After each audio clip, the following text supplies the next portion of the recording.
Alors bonjour, mon nom est Marc-André Thomas du groupe Thomas Marine. Je suis le vice-président de cette compagnie. Nous avons 5 succursales dans la grande région de Montréal. On distribue les marques Prince Craft, Bayliner, Crown Line, Ranger ainsi que Boston Whaler. Donc, on représente un marché de plaisance, de pontons et beaucoup de bateaux de pêche aussi.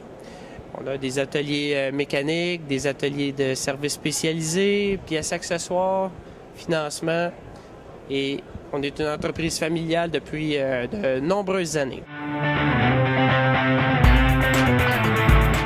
Nos succursales se situent dans la grande région de Montréal, dont Laval, Varennes, Sorel, Saint-Charles-sur-Richelieu. On a une belle marina dans cette région-là, ainsi que Saint-Paul-de-l'Île-aux-Noix.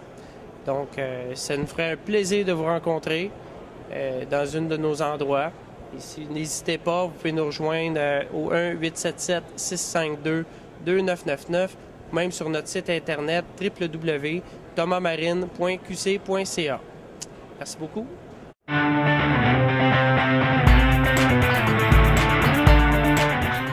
Bon, on m'a demandé de parler de la Fédération de voile du Québec.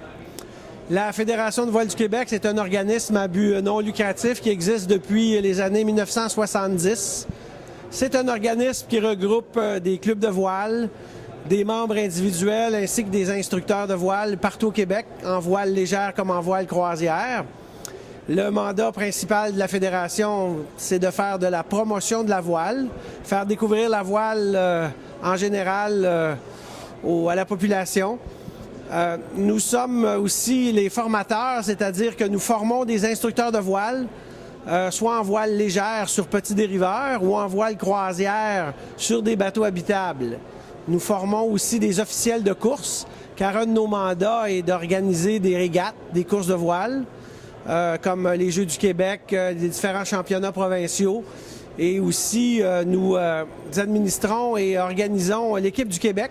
C'est-à-dire que nous avons une nouvelle entraîneur-chef qui voit la gestion de l'équipe du Québec et qui entraîne des jeunes athlètes pendant toute l'année partout au Québec. Nos bureaux sont situés au Stade olympique avec toutes les fédérations de voile et nous comptons surtout sur le soutien de bénévoles pour assurer notre mandat. Parmi nos membres, nous avons la plupart des clubs de voile du Québec, soit dans la région de Montréal, région de Québec, dans l'Estrie, un peu partout à travers le Québec.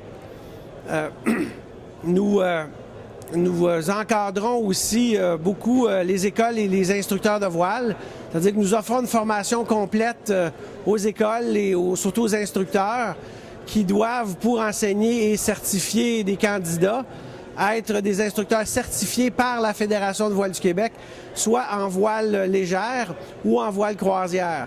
Nous organisons des stages dans plusieurs régions.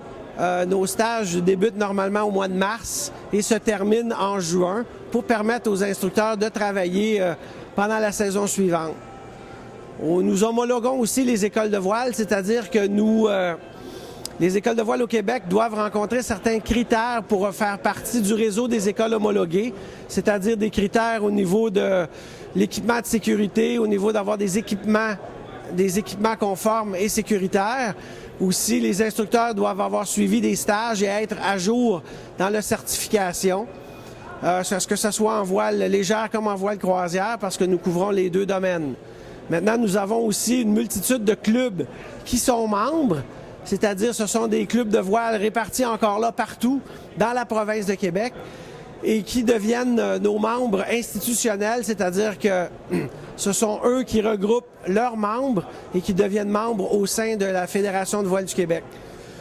C'est à peu près le mandat ou ce que nous couvrons à travers la province. Merci beaucoup.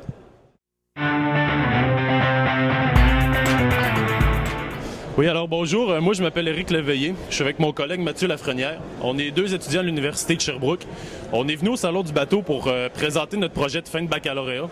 Dans le fond, à l'Université de Sherbrooke, durant les 2 dernières années, il faut faire un projet pour avoir notre bac. Nous, on a décidé de faire un petit sous-marin électrique. On est 12 futurs ingénieurs mécaniques, 6 futurs ingénieurs électriques et 2 futurs ingénieurs informatiques. Avec notre petit sous-marin électrique télécommandé, on va aller visiter la mine de Capleton en Estrie. La mine a fait environ 1500 mètres de profondeur. Nous, on va aller prendre des mesures de température en fonction de la profondeur pour savoir quel est le profil de température et savoir s'il y aura un potentiel géothermique qui pourrait être appliqué. Donc, pour ce faire, nous, on va construire un petit sous-marin électrique qui possède 4 propulseurs. Puis, on va descendre à pleine profondeur pour aller prendre des mesures de température.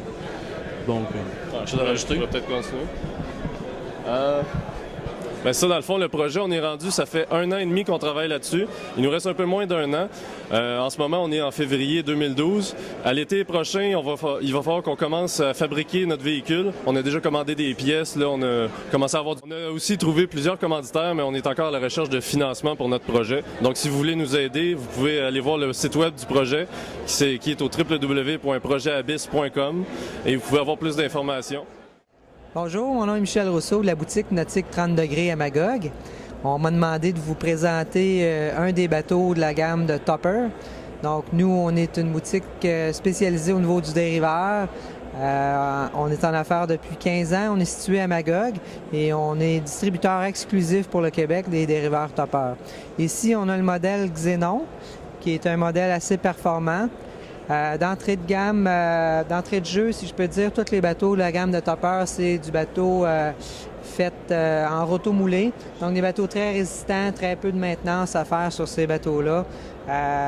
Puis lui, bien, c'est vraiment mon coup de cœur, fait que je suis heureux de vous le présenter. Le Xenon, c'est pas mal le plus gros de la gamme de Topper. C'est un bateau qui a 16 pieds. Une bonne surface de voile. C'est des bateaux qui planent assez facilement. Celui-là, si on regarde le gréement, on a une voile en millard. Il y a plein de petits détails sur Topper qu'on ne trouve pas nécessairement dans d'autres compagnies. La simplicité au niveau du gréement, les poulies, le castillage, il n'y a pas trop de flafla dans ces bateaux-là. Puis malgré la grosseur de l'embarcation, on peut manipuler, on peut barrer ce bateau-là facilement en une personne, même avec le SPI.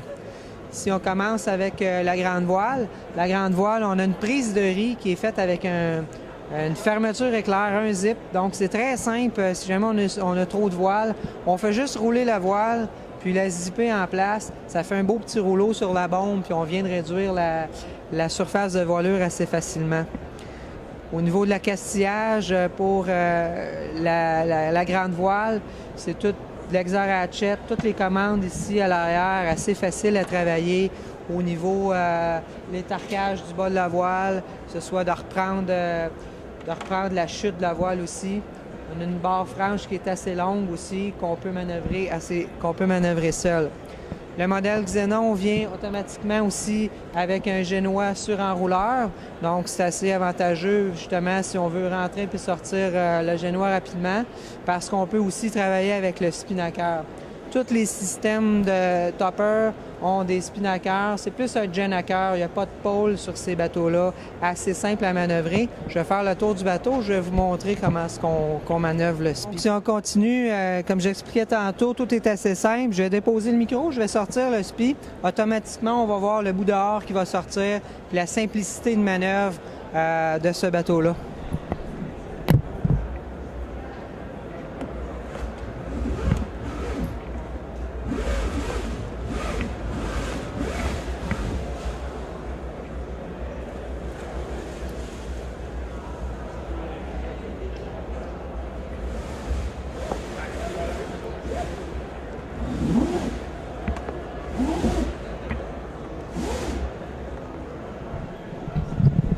Donc, c'est ça, c'est vraiment intéressant comme feature au niveau de ces bateaux-là. Puis même si on va dans les autres, les plus petits, que ce soit le Vibe ou le Uno, on a tous les mêmes systèmes de SPI.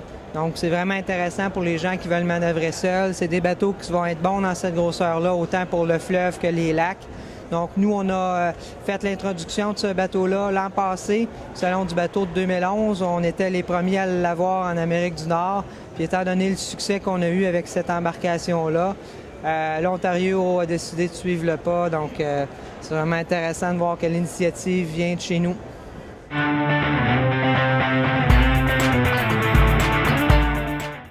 Alors, bonjour à tous. Mon nom, c'est Guylain Noël, directeur de la formation pour Formation Nautique Québec. Formation Nautique Québec, c'est une école qui se démarque dans le domaine de formation théorique, dans le domaine logiciel de navigation, GPS, radar, cours de navigation.